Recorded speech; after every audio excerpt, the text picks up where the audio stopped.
Omulamuzi wa kkooti y'e Kasangati Beatrice Kayinza asindise abasirikale ba poliisi y'e Kawempe babiri ku alimanda okutuusa nga 18 omwezi guno nga bano ogubalangwa gwa kugezaako kutta musuubuzi w'ettaka gwe bakuba amasasi 6 ng'omusango guno baaguzza nga 14 omwezi ogw'E11 omwaka 2022. Abasirikale bano kuliko SPC Ssemujju Godfrey wamu ne Ibrahim Kasasio Hassan nga bano leero bagasimbaganye n'omulamuzi Kayinza n'abasomera omusango gw'okwagala okutta omusuubuzi w'ettaka Kurani Seviri ono bamukuba amasasi agamuyuza ebyenda. Seviri atubuulidde ebyaliwo ku lunaku lwe yakubwa amasasi ng'agamba nti yamanya basirikale kye baali bamulanga nga yawulirira awo ng'amasasi gayuza emipiira gy'emmotoka ye nga bwe yaggulawo oluggi ne bamukuba amasasi mu lubuto. Nvuga nga ndi mu Lusanja abasirikale bagenda okuwulira bakuba emmotoka yange bonna baali muleeya baali mu mmotoka karibu.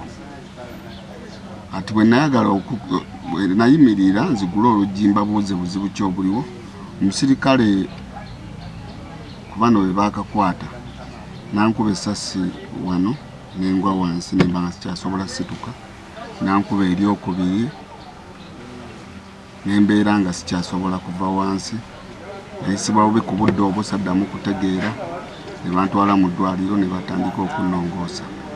Atulaze ebiwundu by'amasasi nga mu kiseera kino atambula n'obupiira omuyita omusulo gw'atakyasobola kusiba ng'aliko n'abamu ku baali mu lukwe luno olw'okumutta baanokoddeyo wabula nga n'okutuusa kati tebakwatibwanga nga mu kiseera kino yeetaaga obukadde bw'ensimbi za kuno ezisoba mu 2 asobole okutwalibwa e Buyindi afune ensigo endala. Baali ku biragiro bya RPC ow'e Kawempe bayita Twesiime Gerard.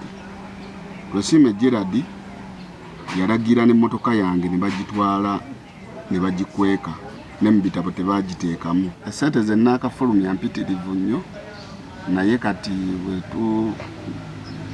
tulaba twagenda okubaliramu n'amateeka bange nga kineetagisa miliyoni 2 okugenda e India kuba waliwo n'obutimba bwe balina okunteeka mu lubuto.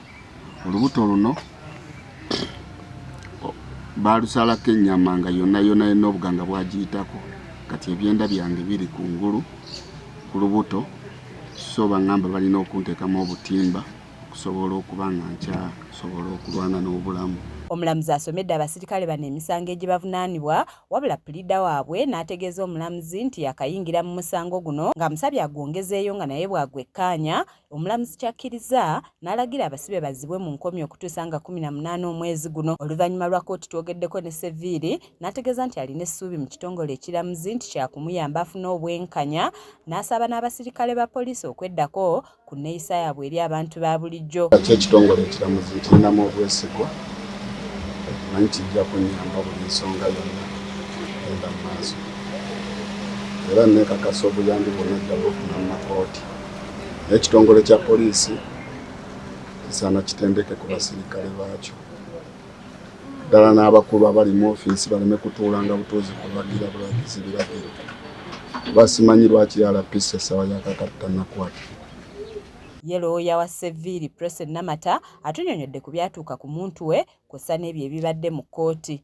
Bamukuba amasasi 6 nga bwe twabategeeza luli naye olwaleero baali batugambye